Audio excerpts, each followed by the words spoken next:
Riprendiamo e concludiamo, inizio, centro e fine, siamo alla fine. Almeno per ora. E allora vi chiedo di prendere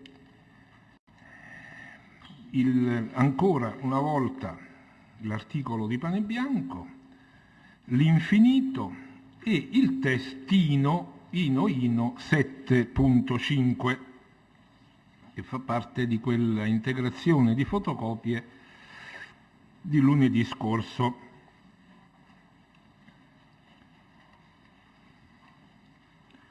Dopodiché leggeremo una pagina dei Promessi Sposi. Ecco.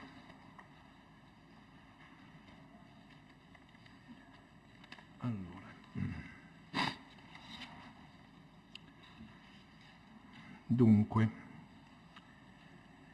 e se prendiamo questo esempio dal testo 7.5, che è intitolato La dinamica dell'informazione, c'era una volta una principessa, punto, la principessa aveva i capelli lunghi e biondi.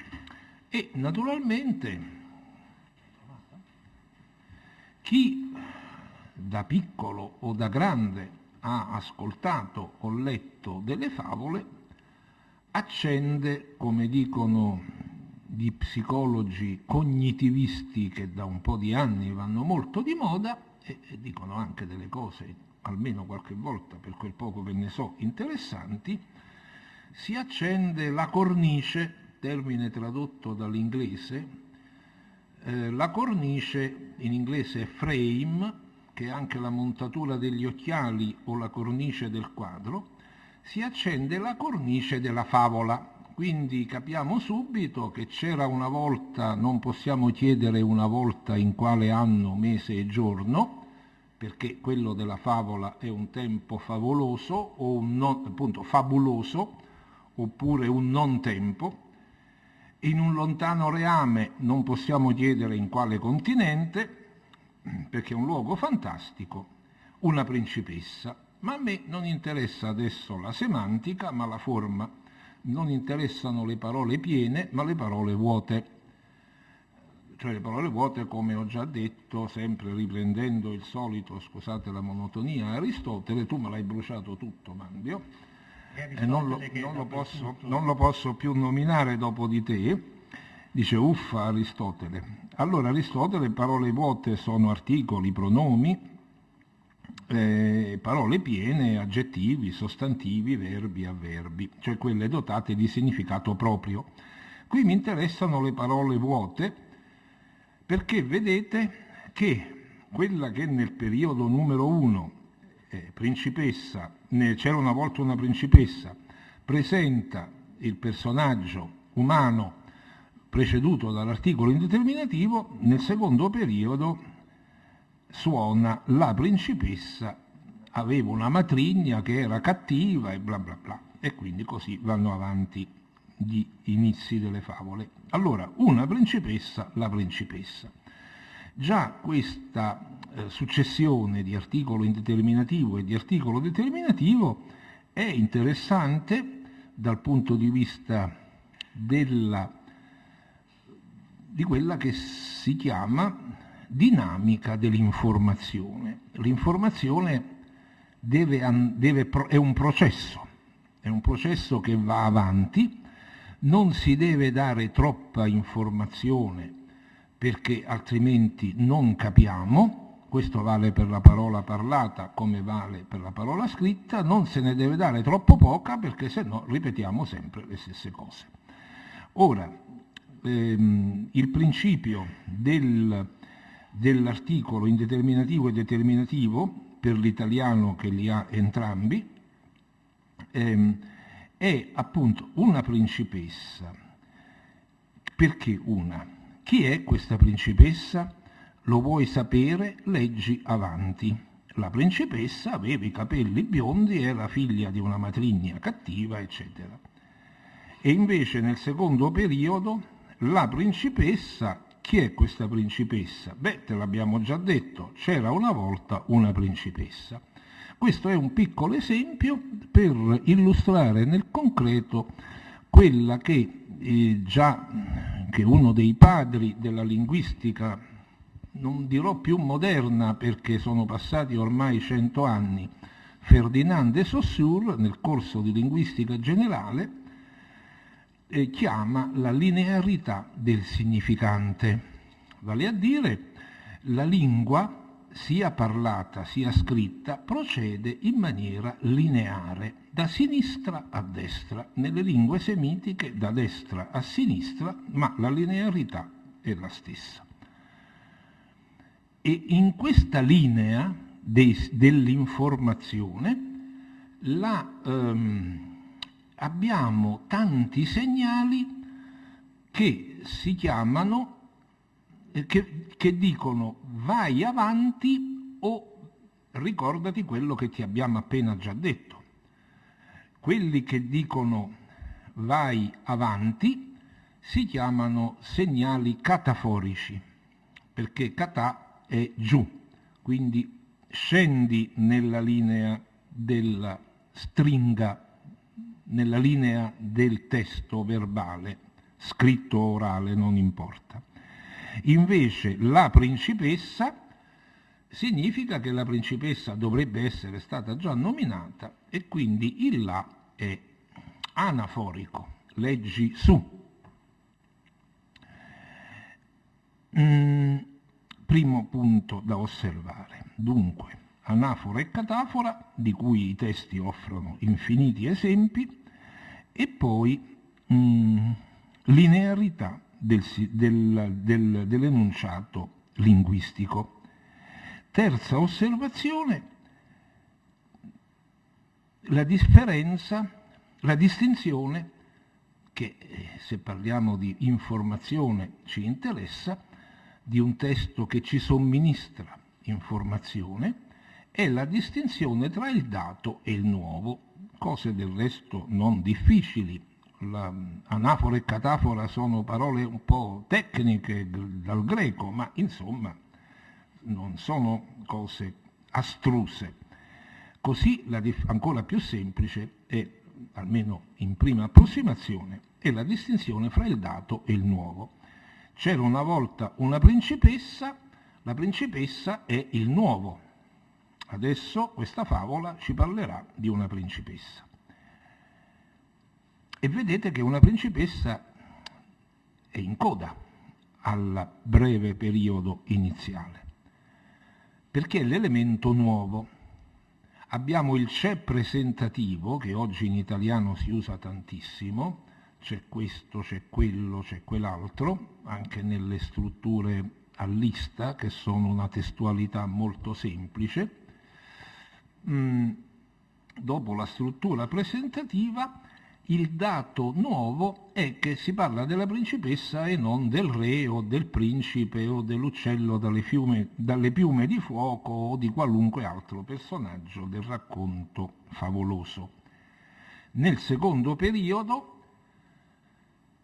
la principessa apre, perché non è più nuova ma è data, e diamo del nuovo. E quindi il nuovo è che aveva i capelli lunghi e biondi, o la matrigna o qualunque altra cosa. E così abbiamo il processo dell'informazione. Il processo dell'informazione che ha una grande quantità, che è possibile, che procede, scusate il brutto dire il processo che procede, il processo dell'informazione si articola in modi molto diversi. Se si parla di una favola, se si parla di una voce di enciclopedia che ci informa su una patologia medica, una garzantina della medicina per esempio, se si parla di un testo, del testo del Boiardo, se si parla di un editoriale giornalistico e via dicendo. Però c'è questa regolata in maniera di volta in volta diversa, questa dinamica dell'informazione che bisogna somministrare nei modi della divulgazione o nei modi di un discorso molto compatto e molto specialistico, è la straordinaria, infinita flessibilità della nostra mente e della lingua con la quale esprimiamo il lavorio della mente. Quando ci raccontano o ci bombardano con messaggi ripetuti, come è tipico della nostra società mediatica nella quale siamo volenti o nolenti di fatto immersi, quando ci raccontano che adesso viviamo in un'epoca nuova, che non si fonda più tanto sui saperi tradizionali, perché come sapete il sapere non c'è più, ci sono i saperi e i sapori, altro un gioco di parole così che non è tra i miei preferiti, ma insomma vabbè, lasciamo perdere le mie preferenze, e che dunque ormai viviamo nella civiltà dell'immagine. Ecco, allora io sì, penso che si faccia, questo messaggio ci viene proposto molto spesso, è un messaggio che si ammanta di modernità. Fino a qualche tempo fa sentivo parlare delle nuove tecnologie come di tecnologie nuove, dimenticando che se le nuove tecnologie sono quelle del computer, ormai tutto sono meno che nuove, perché ormai hanno parecchi anni, semmai sono in continua evoluzione, questo sì, e che dunque attraverso le meraviglie della rete abbiamo l'immagine che prende il posto del testo. Stiamo attenti perché ci stanno imbrogliando.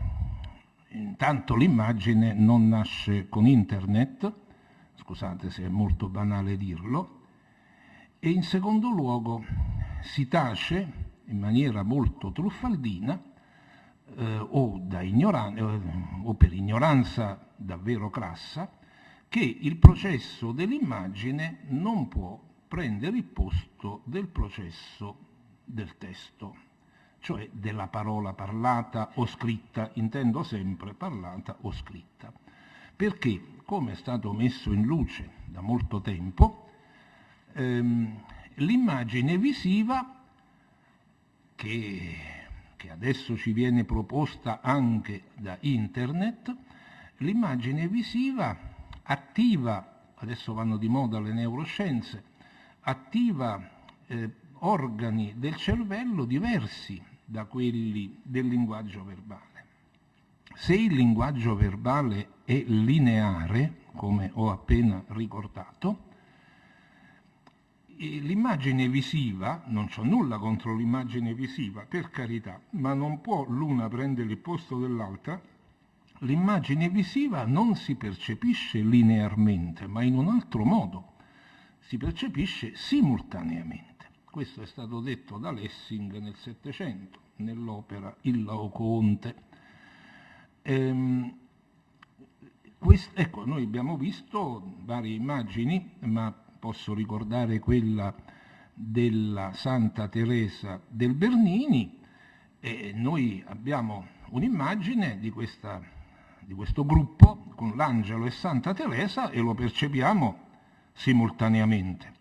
Poi possiamo concentrarci sull'angelo, possiamo concentrarci su Santa Teresa, possiamo concentrarci sul viso e l'espressione dell'uno o dell'altra, possiamo guardare la freccia dell'angelo, possiamo guardare il panneggio mosso, baroccamente mosso di Santa Teresa, possiamo andare sui dettagli, però la valutazione è simultanea, questo è tutto insieme, noi percepiamo l'insieme, no? Se guardiamo un quadro guardiamo l'insieme del quadro e poi magari andiamo ai dettagli. È una percezione profondamente diversa da quella del linguaggio verbale. E dire che dobbiamo scegliere l'immagine al posto della lingua o la lingua al posto dell'immagine è veramente una stupidità senza confine ed è quasi un suicidio. Dunque, occupandoci sempre di lingua e con tutto il rispetto e l'amore per le immagini,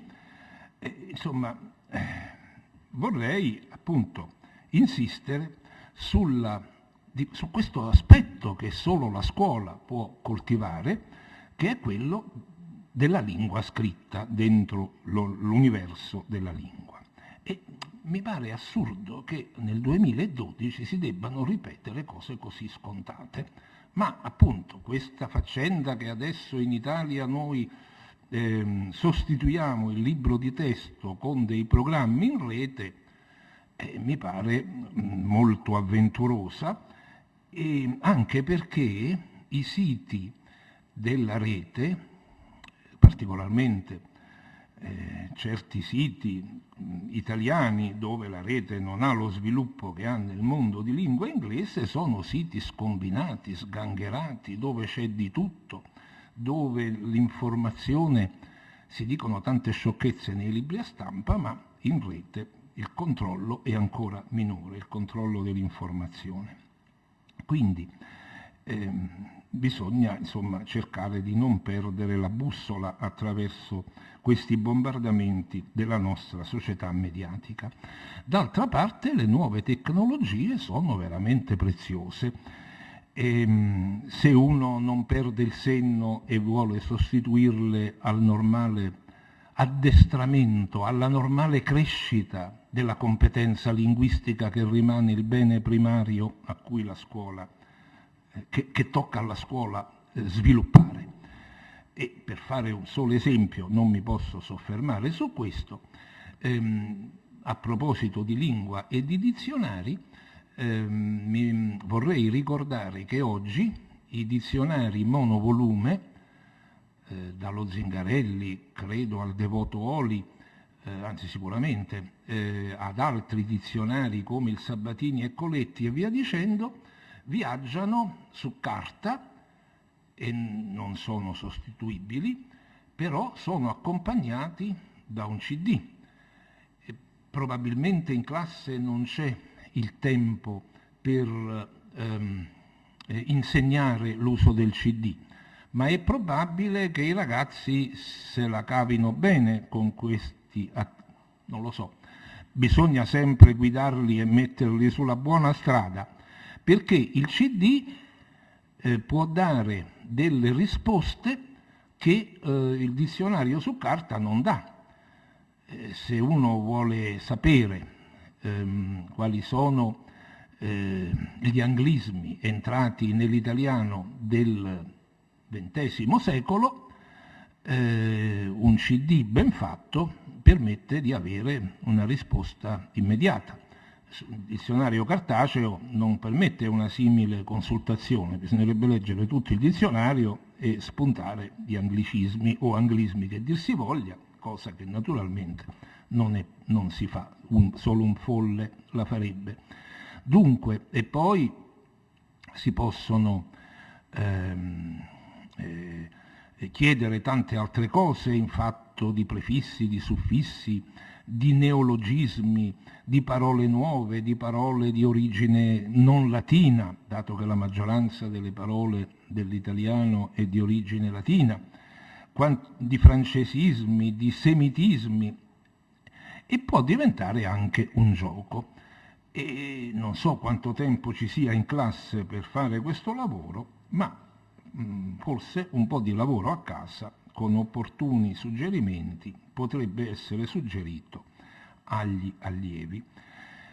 La verità è che con il computer non è che si lavora di meno, ma si lavora di più. Questo è il vero fatto che non ci dicono, perché si fanno tante cose che prima non erano fattibili in assenza della rapida informazione offerta dal computer.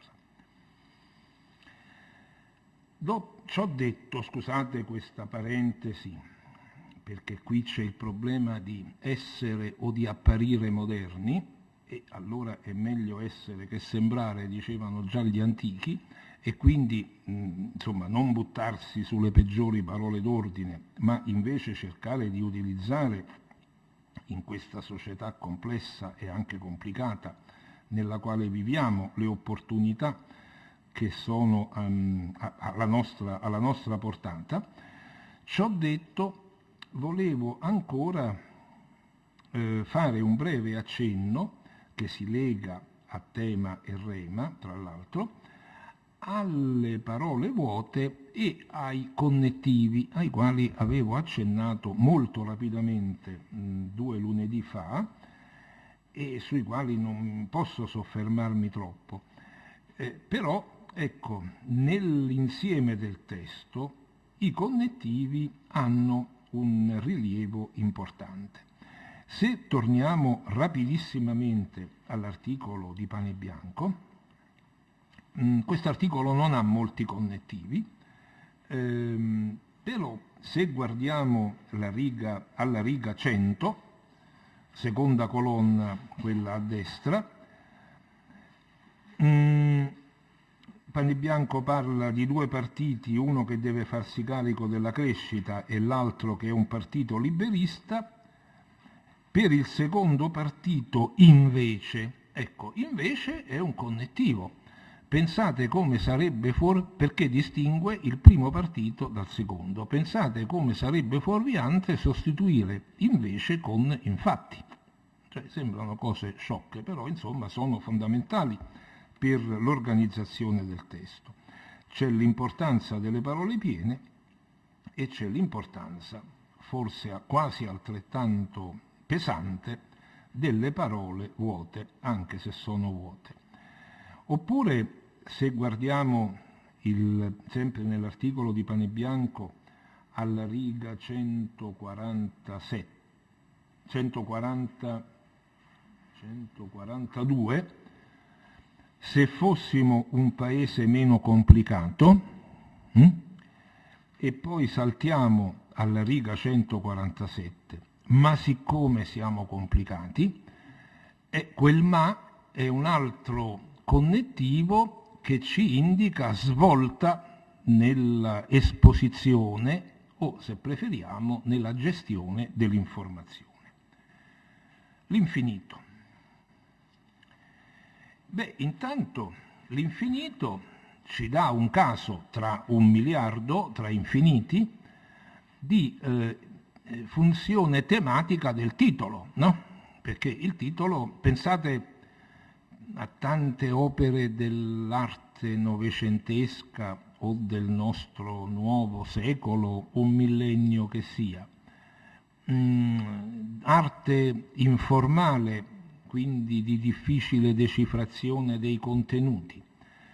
Il titolo cioè una Madonna col bambino, anche se non c'è scritto il titolo sotto, una Madonna col bambino del Medioevo o del Rinascimento, si capisce che è una Madonna col bambino.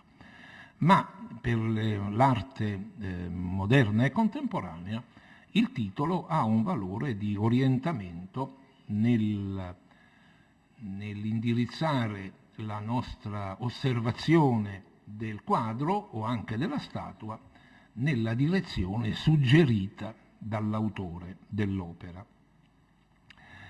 L'infinito di Leopardi, c'è tutta una casistica su questi titoli, che però io mi limito solo a toccare.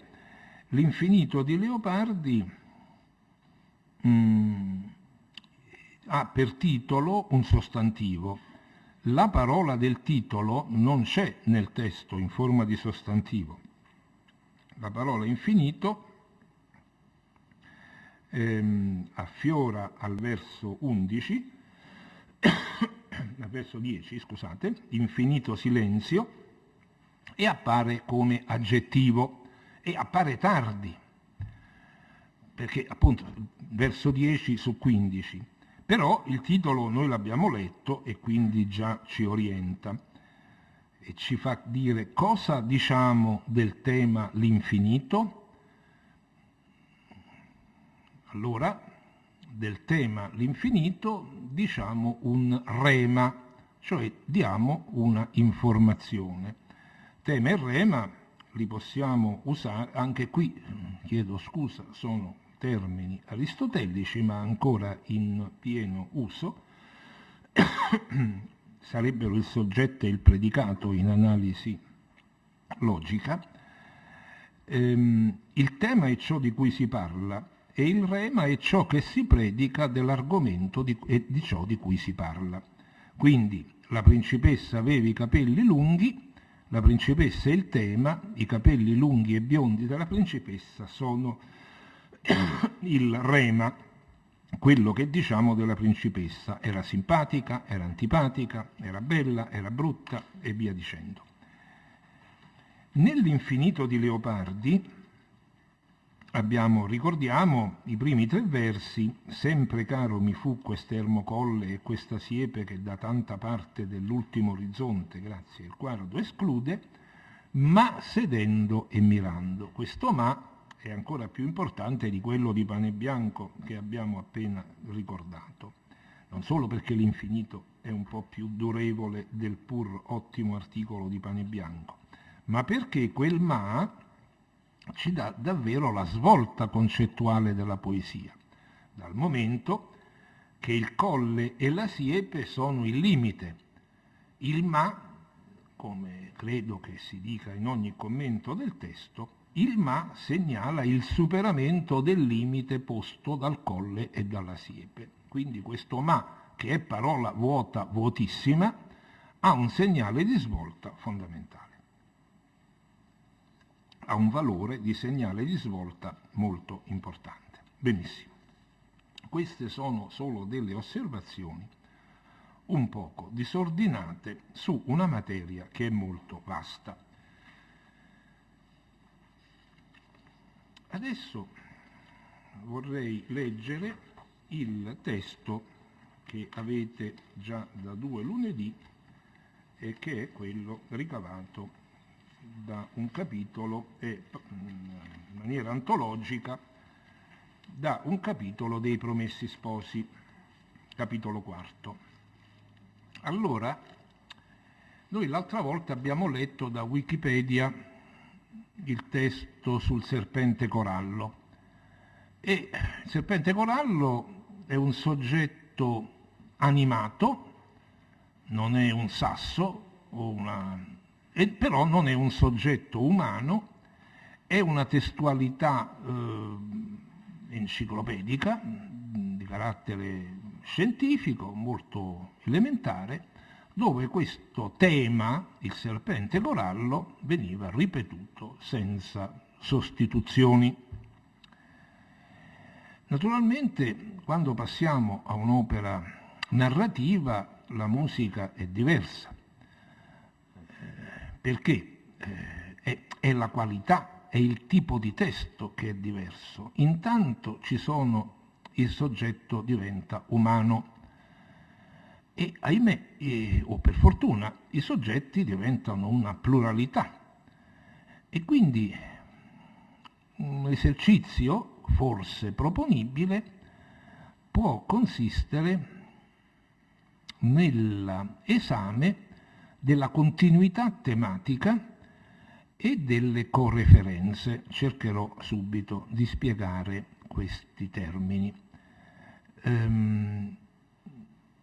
La continuità tematica: quanto tempo è possibile parlare del personaggio X senza necessariamente richiamarlo in maniera esplicita? Questo dipende da lingua a lingua. In italiano, per esempio, noi abbiamo delle desinenze verbali che distinguono la prima e la seconda persona dalla terza, la quarta, la quinta dalla sesta, e quindi non è obbligatorio che il verbo sia preceduto da un pronome. Per motivi diversi, il francese e l'inglese hanno desinenze che coincidono in molte uscite delle 6 persone, l'inglese ci raccontano che sia facile perché la coniugazione è sempre la stessa, tranne la S della terza persona del presente indicativo, tanto facile che alla fine gli stessi inglesi si scordano di mettere questa povera S perché si va alla desinenza zero. E anche il francese chante, canto, canta, è sempre chante, quindi senza il soggetto non si capisce se canto io o canta lei. E quindi il soggetto è obbligatorio e quindi va richiamato in maniera esplicita. Ma insomma poi c'è tutta una casistica molto molto ampia anche qui. L'italiano ha meno bisogno di richiamare il soggetto, però se i soggetti umani sono parecchi, insomma bisogna pure distinguerli, no? Ecco. Vabbè, questa pagina del Manzoni, sulla quale vorrei affliggervi e poi concludere, ci dà un po' questa problematica, che è una problematica del tutto, una tematica normalissima in una narrazione. Il sole non era ancora tutto apparso sull'orizzonte quando il padre Cristoforo uscì dal suo convento di Pescarenico per salire alla casetta dove era aspettato. Quindi qui c'è un soggetto, un tema umano, e questo è l'inizio del capitolo, e questo soggetto umano entra in scena in questo capitolo, era stato evocato in assenza prima, nei capitoli precedenti, nel terzo mi pare, ma qui arriva in scena questo padre Cristoforo. E l'ho messo col corsivo, appunto. Vedete che poi non solo nel giornalismo vale la regola che dall'inglese si suole chiamare delle 5 VWH, chi, quando, dove, che cosa, perché, tutte parole che in inglese, tutti interrogativi che in inglese cominciano con VWH, who, when, where, what, why. Perché l'ambientazione di luogo e di tempo bisogna darla. Il sole dunque non era, e poi, vabbè, si possono fare infinite considerazioni, ma non è il caso adesso di farle. Penso al passato remoto uscì rispetto al sole che era ancora apparso, cioè alla compresenza dell'azione momentanea dell'uscire, passato remoto, e dell'azione durativa dell'imperfetto o del più che perfetto. Io dormivo quando suonò il campanello, no? Ecco, quindi già questo si chiama l'aspetto verbale, no? Che è nascosto nella grammatica delle lingue europee e occidentali. Chi sa il russo, io non lo so, sa che invece in russo l'aspetto è esplicitato morfologicamente dal verbo. Ma noi non abbiamo questa esplicitazione, però è importante distinguere i valori aspettuali dei tempi, perché il tempo nella lingua è una cosa di una complicazione affascinante, ma insomma è anche molto complessa, ma questo non rientra in quello che voglio dire ora. E allora sto padre Cristoforo uscì dal suo convento di Pescarenico, eccetera. Vedete la dinamica dell'informazione? Uscì dal suo convento di Pescarenico, è Pescarenico. C'era una volta una principessa, la principessa. Pescarenico è il nuovo, e che diavolo sa dov'è Pescarenico? Solo chi ci abita a 5 chilometri, entro un raggio di 5 chilometri. E quindi adesso il narratore è Pescarenico, una terricciola sulla riva sinistra dell'Adda. Quindi vedete che la localizzazione, scusate, oggi si dice location, mi correggo, la localizzazione è la più precisa. Terricciola è interessante questo perché significa paesino, e qui Manzoni, nel fiorentino dell'Ottocento, al quale si è adeguato Manzoni, ho visto il dizionario del fiorentino dell'Ottocento che è disponibile, e ancora c'è questo significato di terricciola come paesino, piccolo centro, che è figlio del significato medievale di terra nel senso di città. È interessante che ancora a Firenze, ancora nell'Ottocento, si conservasse nella lingua parlata, non nella lingua letteraria, si conservasse questo significato che oggi si è perduto, ma sto divagando. È pescarenico, tema dato, perché abbiamo già visto nominare questa località, e adesso ci dice il nuovo. Che diavolo è Pescarenico? Una terricciola sulla riva sinistra dell'Adda, o vogliamo dire del lago. Il lettore deve ricordarsi che nella descrizione iniziale che apre il primo capitolo si parlava del lago che diventa fiume, di questo momento in cui non sai se è lago o fiume, proprio il punto di passaggio, e quindi proprio cogliere l'irripetibile dinamica della fluidità di H2O dell'acqua, poco discosto dal ponte, un gruppetto di case, notiamo i diminutivi, terricciola, gruppetto, non è Lecco, che è una cittadina di un certo peso demografico, sono piccoli aggregati di case, abitate la più parte da pescatori e addobbate qua e là di tramagli, un tipo di rete di pesca fatto di 3 maglie, tramagli, e di reti tese ad asciugare. Uscì dal suo convento di Pescarenico, ha spiegato dov'è Pescarenico, adesso ci dice qualcosa sul convento, quindi è una scrittura che procede con grande, noi non ce ne accorgiamo facendo una lettura normale, no, però al rallentatore vengono fuori queste cose. Il convento era situato, e la fabbrica ne sussiste tuttavia, al di fuori. Il convento era fuori di questo gruppetto di case, come spesso succedeva, i conventi erano extraurbani o fuori del nucleo, sia pure piccolissimo, di case abitate.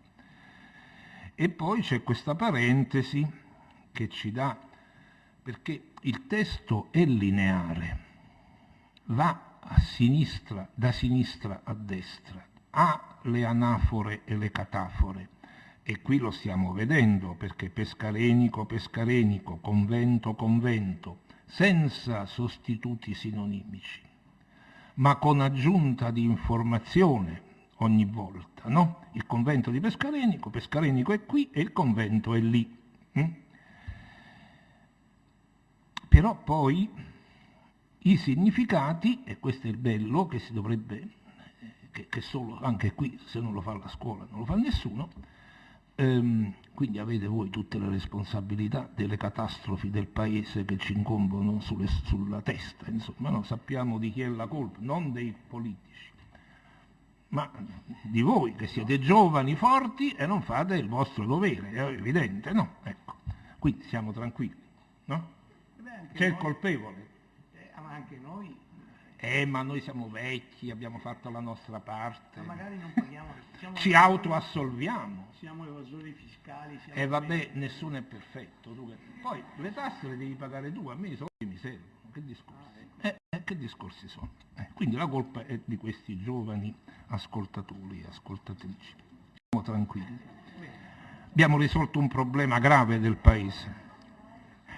Allora, quello che voi dovreste fare per salvare l'Italia è, no, scherzi a parte, è la profondità dei significati, perché c'è la linearità, però se tu scavi trovi tanti significati, e questo è il bello. L'avevano capito già nel Medioevo con la esegesi biblica, letterale, morale, anagogica, me ne sono scordata una, letterale, morale, allegoria, me l'ho scordata proprio la più facile, l'allegoria. Dunque, perché vedete questa parentesi, c'ha una dinamica formidabile. Il convento è la fabbrica, è diventato. Perché? perché il racconto è nel 600, ma Manzoni scrive ai primi dell'800. Io non ho studiato, non ho fatto indagini dottissime sulla storia del convento di Pescalenico, ma è chiaro che il convento non è più tale. Forse al tempo della Rivoluzione francese, ma qui siamo in Italia, forse al tempo delle riforme illuministiche e poi degli anni di Napoleone, il convento hanno mandato via i frati. Il convento è diventato una stalla, una caserma, qualche volta nei casi migliori una scuola, se va bene, o magari, sempre nei casi migliori, un ospedale. Quando va male, sì. Ecco. Allora, vedete che allora qui Manzoni ha scritto il convento adesso la fabbrica. Questa è coreferenza, perché parliamo sempre della stessa struttura, però la struttura non è più un convento, è una fabbrica non nel senso di industria, ma di fabbricato. È una struttura muraria che non ospita più cappuccini, né il narratore è tenuto a dirci, perché andrebbe fuori tema, se ospita galeotti o scolari o ammalati o cose di questo genere. E poi, attenzione, questo è tuttavia. Tuttavia, al tempo del Manzoni ha il significato che ha oggi per noi, però al tempo del Manzoni aveva un altro significato, oltre a quello attuale, ed è il significato morto che qui conta, perché tuttavia significa tuttora. Allora, questo tuttavia che significa tuttora è il salto dal tempo del narrato 1628, 29, no? 27, 28, 29, al 30, la guerra del Monferrato, al presente del narratore. Questo salto di tempo è concomitante al passaggio dal convento alla fabbrica. E se uno ci vuole riflettere, vabbè, mica vi dico ai vostri ragazzi di fare queste riflessioni, perché significa chiedergli troppo, però ecco la profondità del testo, lineare e profondo. Ecco, le immagini sono splendide, ma funzionano anche nelle immagini c'è la profondità, ma funzionano in tutt'altra maniera. Eliminare questa ricchezza della mente e della lingua significa amputare il cervello dei giovani e dei vecchi della società globale, cosa che sarebbe bene cercare di evitare. Ecco, questa è un po' la polemica retrostante alle chiacchiere che ho fatto prima. E in faccia era situato al di fuori e in faccia all'entrata della terra. La terra è la terricciola, che qui ha perso il diminutivo, ma c'è coreferenza. Con di mezzo la strada che da Lecco conduce a Bergamo, vedete come si amplia la misura della geografia. Adesso siamo tra Lecco e Bergamo, oggi due capoluoghi di provincia, quindi il cielo era tutto sereno. Sempre all'imperfetto, perché l'imperfetto è il tempo dello sfondo. Di mano in mano che il sole si alzava dietro il monte si vedeva la sua luce. La scena era lieta, la scena naturalistica, naturale. Il tempo è buono, il cielo di Lombardia è bello quando è bello, dice Manzoni in un'altra parte del libro. La scena era lieta, ma e qui passiamo dalla natura inanimata alla natura umana, e il paesaggio umano non è bello perché c'è la carestia e quindi ci si avvia alla peste, in sostanza, che arriverà 28 capitoli dopo, circa 28 capitoli, una 25, trentina di capitoli dopo. La scena era lieta, ma anche qui c'è il ma, appunto, ogni figura d'uomo che vi apparisse rattristava lo sguardo e il pensiero, prima gli occhi e poi la mente. Ogni tanto si incontravano mendichi laceri e macilenti, o invecchiati nel mestiere, o spinti allora dalla necessità a tender la mano. Anche oggi si parla dei nuovi poveri accanto a quelli vecchi. E vedete che qui è cambiato il soggetto, quindi, perché prima c'era umano, prima c'era il padre Cristoforo, poi i pescatori, adesso ogni figura d'uomo era fatta da mendichi. Passavano zitti accanto al padre Cristoforo, lo guardavano pietosamente e benché non avessero nulla a sperar da lui, giacché un cappuccino non toccava mai moneta, gli facevano un inchino di ringraziamento per l'elemosina che avevano ricevuta o che andavano a cercare al convento. Vedete che torna il convento. Lo spettacolo dei lavoratori. Allora, ogni figura d'uomo, qui c'è la seconda categoria. Dopo i mendichi, per fortuna non ci sono solo quelli, i lavoratori. Lavoratori, anche questo è molto interessante, lo dico però rapidamente, conserva il senso medievale dove lavoratore significa contadino. Tra l'altro la rivoluzione industriale in Italia ancora non è arrivata, perché con l'arrivo della rivoluzione industriale si diranno lavoratori gli operai, altra classe sociale oggi ormai un po' al tramonto, ma insomma si chiamavano lavoratori. Lo spettacolo dei lavoratori, ma il lavoro per eccellenza è la dura fatica dei campi, ancora al tempo di Manzoni come ancora nel Medioevo, perché insomma la struttura agraria è rimasta quella. Aveva qualcosa di ancor più doloroso, eccetera, eccetera. Poi vedete com'è la mobilità della lingua e questo forse si dovrebbe un po' farlo notare nei limiti del possibile, anche in una scuola media superiore. Tanto all'università non ce la facciamo, quindi ce la dovete fare voi sempre, se no è colpa vostra. Vedete un po', il padre Cristoforo è diventato un cappuccino.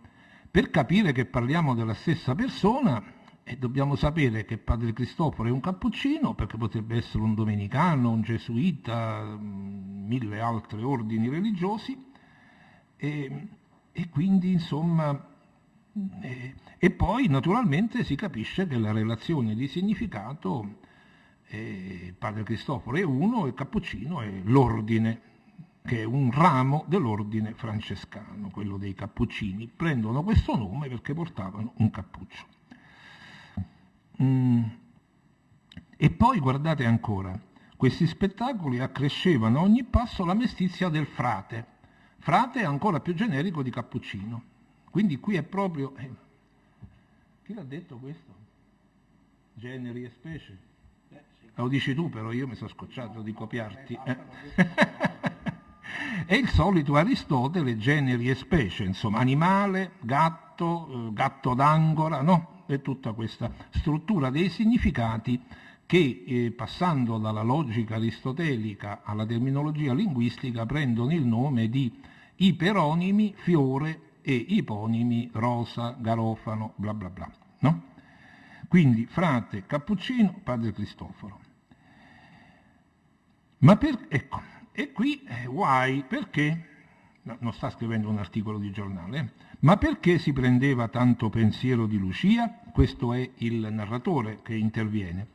E perché al primo avviso si era mosso con tanta sollecitudine come a una chiamata del padre provinciale? Lucia l'abbiamo già incontrata nei 3 capitoli precedenti. Il padre provinciale, bisogna sapere, non ci vuole un mostro per sapere queste cose, ma bisogna saperlo, che i cappuccini sono divisi in province, ognuna è retta da un padre provinciale.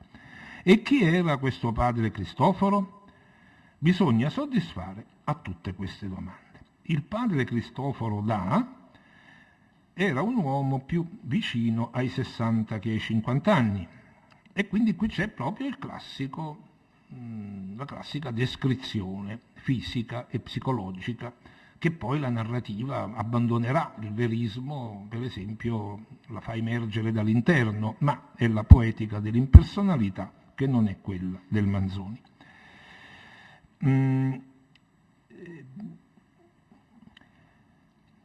Il suo capo raso, salvo la piccola corona di capelli che vi girava intorno secondo il rito cappuccinesco, si alzava di tempo in tempo con un movimento che lasciava trasparire un non so che di altero e di inquieto e subito si abbassava per riflessione di umiltà. la barba bianca e lunga che gli copriva le guance e il mento, vedete che gli richiama il tema Padre Cristoforo, il tema umano, copriva le guance, faceva ancor più risaltare le forme rilevate, sporgenti in avanti, della parte superiore del volto. È un volto emaciato e quindi le ossa sporgono in sostanza, alle quali un'astinenza già da gran pezzo abituale, aveva astinenza dal cibo, mangiare poco, aveva assai più aggiunto di gravità che tolto di espressione. Due occhi incavati erano per lo più chinati a terra, ma talvolta sfolgoravano. Questa è una metafora, perché c'è la folgore, no? Quella del 5 maggio che è stata richiamata dall'amico pastore la prima lezione, mi pare, con vivacità repentina. E adesso viene la similitudine, come due cavalli bizzarri, condotti a mano da un cocchiere. Naturalmente qui si potrebbe osservare che se ci sono i cavalli c'è un cocchio che non è nominato e c'è un cocchiere, quindi è un campo semantico indotto dalla similitudine dei cavalli. E tutto questo fa lessico, ma tutto questo fa anche realismo, fa anche adeguatezza della lingua, col quale sanno per esperienza che non si può vincerla con questo cocchiere, eppure fanno di tempo in tempo qualche sgambetto che scontano subito con una buona tirata di morso. Anche il morso fa parte delle briglie e del morso che si mette nella bocca dei cavalli. Ma questo passo l'ho scelto, tra tanti altri, anche perché il tema umano parte con un nome e adesso continua con un altro. Il padre Cristoforo non era sempre stato così, né sempre era stato Cristoforo, perché Cristoforo è il nome che prendono i cappuccini, i quali si chiamano anzi proprio Cristoforo da Milano, solo loro hanno questa, infatti sopra il Manzoni ha scritto il padre Cristoforo da. Quindi questo Cristoforo aveva un altro nome, e il vero Cristoforo era il suo servitore. Anticipo il racconto che adesso segue. Il suo nome di battesimo era Lodovico, quindi vedete che qui la gestione dei nomi propri diventa un po' fuori del comune. Era figliolo di un mercante di, eccetera, eccetera. Lodovico aveva contratte abitudini signorili, e adesso c'è la scena dell'azione, perché finora di azione se n'è vista poca, anzi niente, è tutto descrizione del paesaggio naturale, del paesaggio umano, di questo padre Cristoforo che era vecchio, aveva la faccia scavata, eccetera, eccetera, e aveva anche degli occhi dove insomma l'umiltà veniva ogni tanto superata da empiti e scatti di un carattere vivace e pugnace. Adesso c'è la parte narrativa e qui si alterneranno gli imperfetti di sfondo con i passati remoti dell'azione. Andava un giorno per una strada della sua città, seguito da due bravi e accompagnato da un tal Cristoforo. Vedete come si va progressivamente affollando la scena del racconto. Prima gli anonimi, i mendicanti, i contadini chiamati lavoratori. Adesso invece è proprio una scena narrativa in senso stretto. L'avversario di Fra Cristoforo con il suo seguito, il duello confuso e il servitore di Lodovico che, per parare il colpo di spada destinato all'amatissimo padrone, lo prende lui e muore. Credo che mi debbo avviare alla conclusione. Vediamo un po'. Leggo solo questo capoverso, il resto lo lascio. Andava un giorno per una strada della sua città, seguito da due bravi. Vedete che non ha scritto Cristoforo, Ormai si è capito che parliamo di lui, anzi di Cristoforo Lodovico. Seguito da due bravi e accompagnato da un tal Cristoforo. Vedete, un tal è come una principessa. Questo è un nuovo Cristoforo.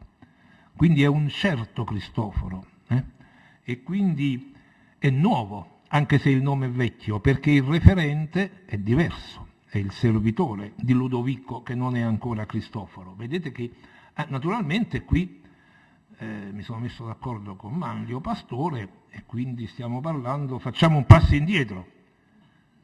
Tu mi avevi detto che dovevo scegliere il testo così, io ho obbedito. L'avevo scelto 2 settimane fa però, e quindi non siamo d'accordo. Altre volte questo tal Cristoforo, giovine di bottega e dopo chiusa questa diventato maestro di casa. Nuova descrizione di questo nuovo Cristoforo. Era un uomo di circa 50 anni, eccetera.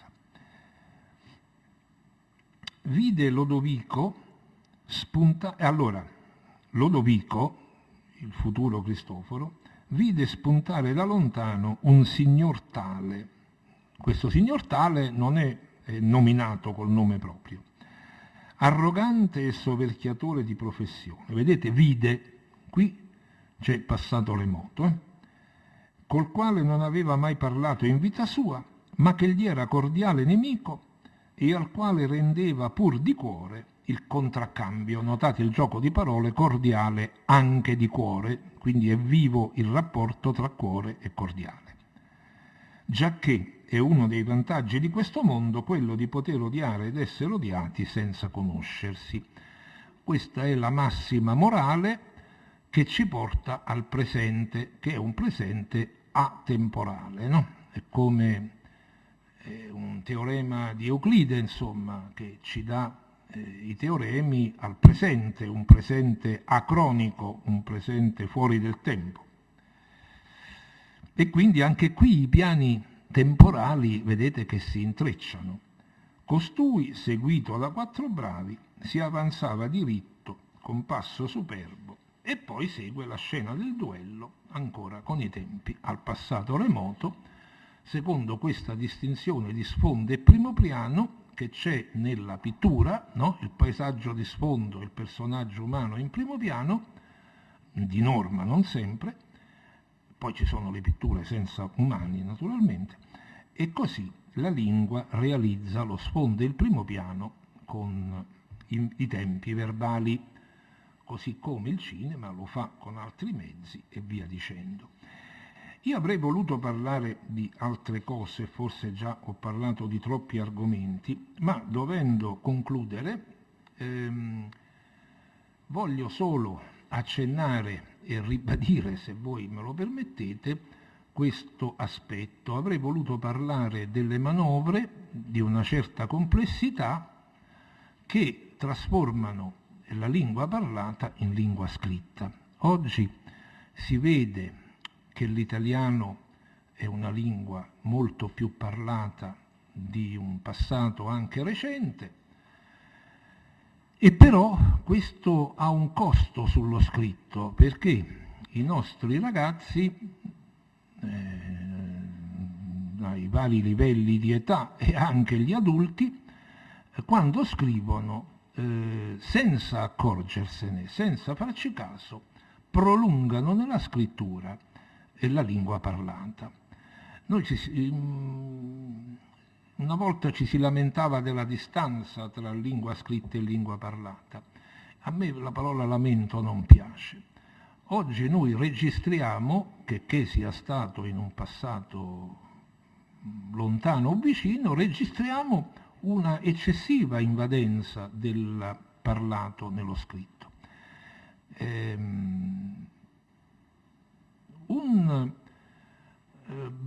Un libro nel quale mi sono imbattuto pochi anni fa, di un inglese, ma ce ne sono milioni di libri in inglese, mi ha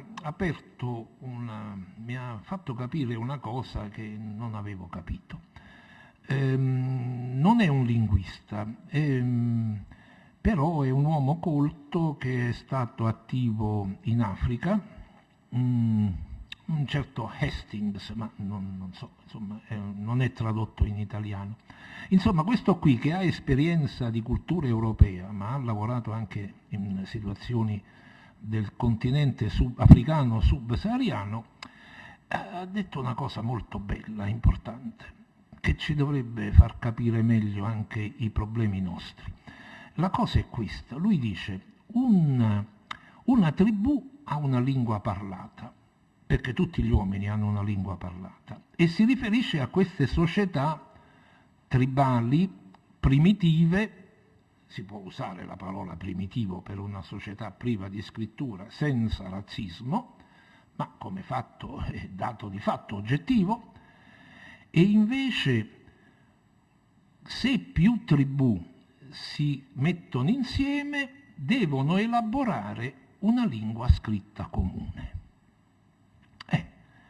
Oggi noi siamo in una società globale che può essere neotribale, perché appunto affidata ai messaggi mediatici, all'immagine e alla sua suggestione emotiva e subliminale, raramente razionale. E del resto già un noto studioso di televisione 50 anni fa, oggi la televisione è un mezzo, come usa dire, obsoleto praticamente, Marshall McLuhan, uno studioso canadese, scrisse un libro intitolato Il villaggio globale. Il villaggio globale era quello di un mondo unificato dal mezzo televisivo, che è orale, non è scritto. Oggi con internet McLuhan farebbe una nuova edizione del suo villaggio globale, perché il processo è molto più avanzato. Non sto dicendo di opporsi a internet, non ha senso, è sbagliato e in ogni caso la battaglia sarebbe persa. Ma,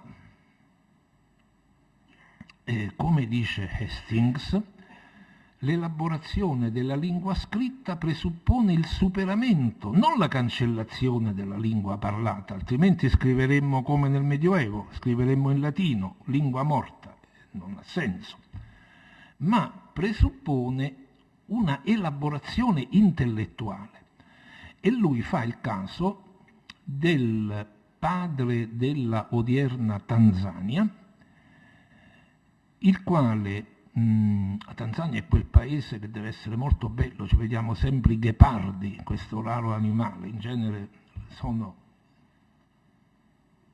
Dico bene? No, i ghepardi sono belli, tu sai che cosa sono. Sì, sono anche miti perché si addomesticano i ghepardi. Sono anche fragili, sì, e fanno 110 all'ora. E allora... sono usati come animali da compagnia. Sì, anche in Pisanello c'è un ghepardo. Allora, a Verona, no? Mi pare, sì, mi pare a Verona. Allora, questi ghepardi, dicevo che sono un po' il simbolo della Tanzania, no, ma non devo parlare della lingua dei ghepardi, di cui non so molto, anzi non so niente ovviamente.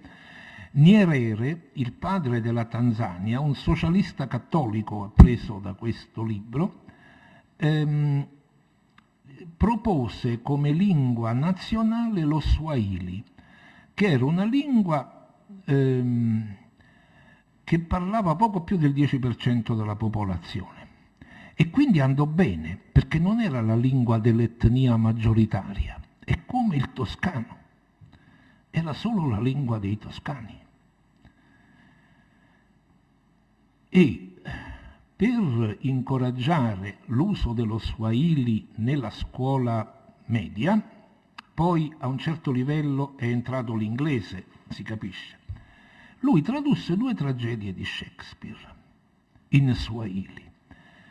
E io non so, spero che non sia necessario prendere solo l'esempio dalla Tanzania, ma anche dalla nostra cultura, che non è da buttar via, per capire, ripeto ancora una volta, scusate se sono monotono, che questo lavoro della scrittura, della lingua colta, si può fare e lo deve fare solo la scuola. Non c'è televisione, non c'è famiglia, non c'è internet che tenga. Questa è la forza, dovrebbe essere l'orgoglio della scuola. Grazie.